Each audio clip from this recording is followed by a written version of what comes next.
అందరికీ నమస్కారం. సమాజమే దేవాలయం, ప్రజలే దేవుళ్ళని అన్న నందమూరి తారక రామారావు గారంటే ఆ నినాదాన్ని సమాజమే దేవాలయం, ప్రేక్షకులే సినిమా వాళ్ళకి దేవుళ్ళు. అలాంటి ఒక రైతు కుటుంబం నుంచి వచ్చిన నాకు ఒక పేరు ఇచ్చినటువంటి ప్రేక్షకులు ఎప్పుడు కూడా నాకు దేవుళ్ళతో సమానం. నా జీవితంలో నేను నమ్మేది ఒకటే, మనం మనలాగా ఉంటే ప్రేక్షకులు ఎప్పుడు ఆదరిస్తారు, మనం నటిస్తే ఆ రోజు వాళ్ళ హృదయాల్లో నుంచి పక్క దోసేస్తారనేది నేను ఎప్పుడు నమ్మే సిద్ధాంతం. అలాగే నా కోసం అహర్నిశలు పనిచేసినటువంటి అభిమానులందరికీ కూడా మీకు చేతులెత్తి నమస్కరిస్తూ మీకు పాదాభివందనాలు తెలియజేసుకుంటున్నాను. బిగ్ బాస్ సీజన్ 7 జర్నీ నా లైఫ్లో ఒక మధురానుభూతి. ఈ పాఠశాలలోకి లైఫ్లో ఒక్కసారి అడ్మిషన్ దొరికింది ఏ మనిషికైనా. సో అలాంటి అవకాశం నాకు ఇచ్చిన స్టార్ మాకి, ఎండమోల్కి నేను సదా రుణపడి ఉంటాను. ఇక్కడ బిగ్ బాస్ ఆట అనగానే ప్రతి వాళ్ళు కూడా అక్కడికి వెళ్ళి గొడవలు చేయాలి, స్ట్రాటజీలు ప్లే చేయాలి, దాని తర్వాత అవసరమైతే కుట్టుకునే స్థాయి దాకా వెళ్ళాలి అనేటటువంటి ఒక దురభిప్రాయంలో ఉన్న వాళ్ళందరికీ కూడా కాదు, ఇది నిజంగా ఒక పాఠశాల, దీంట్లో డిసిప్లిన్ చాలా అవసరం, ఇది మనకి లైఫ్ పాఠాలు నేర్పుతుంది అనేది చెప్పాలనుకున్నాను. ఈ షో ద్వారా అందరికీ చెప్పాను. ఆ అవకాశం నాకు స్టార్ మా ఇచ్చింది. ఈ షోలో ముఖ్యంగా నాకు మొదటి సినిమా అవకాశం ఇచ్చినటువంటి నాగార్జున బాబు గారు ఎంత అద్భుతంగా ఆయన నుంచి కూడా హౌస్లో జరిగేటటువంటి మనం చేస్తున్నటువంటి మిస్టేక్స్ని చాలా అందంగా అందరికీ నచ్చే విధంగా చెప్పడం అనేది ఈ షోలో హైలైట్గా అనిపించింది నాకు. ఎందుకంటే ఆయన ఇండస్ట్రీలో ఎంతో మంది దర్శకుల్ని, ఎంతో మంది ఆర్టిస్టులను పరిచయం చేశారు.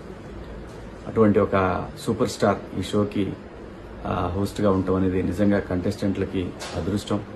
ఈ సీజన్ 7లో కూడా బాబు గారే ఉండటం అనేది డెఫినెట్గా ఒక సాటి ఆర్టిస్ట్గా చాలా గర్వంగా అనిపించింది నాకు. ఆయన ప్రతి వారం ఒక మాస్టర్ లాగా అందరికీ చెప్పడం, అందులో ముఖ్యంగా నాకు అవకాశం ఇచ్చినటువంటి దేవుడు నాగార్జున బాబు గారు, ఆయన చెప్పడం అనేది నాకు చాలా బాగా అనిపించేది. మాట్లాడదాం అనగానే నేను ఎక్కడా కూడా భయపడే మనిషిని కాదు. అలాంటిది బాబు గారి దగ్గరికి వచ్చేసరికి 1కి 100 సార్లు ఆలోచించి మాట్లాడేవాడిని. ఏదైనా తక్కువ మాట్లాడాలి, ఎక్కువ మాట్లాడకూడదు అనేది చాలా బలంగా ఎప్పుడు నేను ధైర్యంగా మాట్లాడతా. బాబు గారితో కూడా ధైర్యంగానే మాట్లాడాను, కానీ చాలా తగ్గి మాట్లాడేవాడిని. ఎందుకంటే నేను ఆ గౌరవం ఇవ్వకపోతే నేను మనిషిలాగా కాదు. సో అటువంటి పరిస్థితుల్లో ఆ షోలో నాగార్జున బాబు గారు నాకు ఎన్నో విలువైనటువంటి సూచనలు చేశారు. వారికి కూడా ఈ షో సక్సెస్లో వారిది ప్రధాన పాత్ర. ఆ షోలో నేనంటాం నా అదృష్టంగా భావిస్తూ బాబు గారు మీకు సదా రుణపడి ఉంటాను. చాలా మంది రకరకాలుగా మాట్లాడుకుంటున్నారు. స్టార్ మా వాళ్ళు శివాజీని వెనకాల పెట్టారు, అక్కడ పెట్టారు, ఇక్కడ పెట్టారు, వేరే వాళ్ళని ముందుకు తీసుకొచ్చారు. ఇవన్నీ నేను ఒప్పుకోను.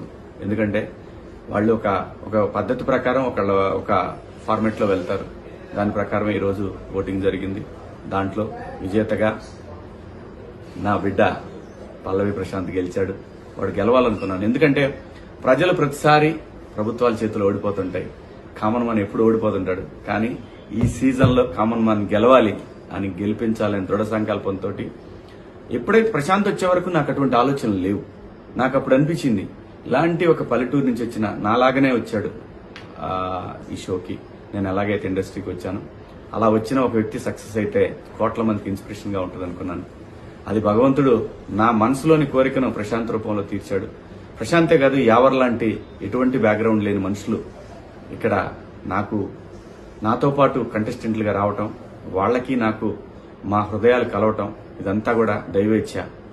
అంతేగాని ఒక గ్రూప్ లాగా ఆడాలనే ఆలోచన కానీ, లేదంటే మన ఆటలో ఇంకొకళ్ళ ఇన్వాల్వ్మెంట్ ఉండాలనేది పరమ బూతు. అది మూల సూత్రానికి, బిగ్ బాస్ షో మూల సూత్రానికి అది విరుద్ధం. దాన్ని బలంగా నమ్మి అంతఃకరణ శుద్ధితో నేను పనిచేశాను ఈ బిగ్ బాస్ షోలో. నేనేంటో, నా క్యారెక్టర్ ఏంటనేది ప్రజలు చూడాలనుకున్నాను. అది చూశారు. కోట్ల మంది అభిమానులుగా వాళ్ళ గుండెల్లో నన్ను పెట్టుకున్నందుకు ప్రతి ఒక్కళ్ళకి కూడా పేరు పేరున హృదయపూర్వక నమస్కారాలు తెలియజేసుకుంటూ, నాకు సపోర్ట్ చేసినటువంటి నా అభిమానులందరికీ కూడా, మీ అందరికీ కూడా పాదాభివందనాలు. త్వరలోనే మిమ్మల్ని కలుస్తాను. ఇప్పుడే ఇంటికి వచ్చాను, కలుస్తాను. Thank you so much.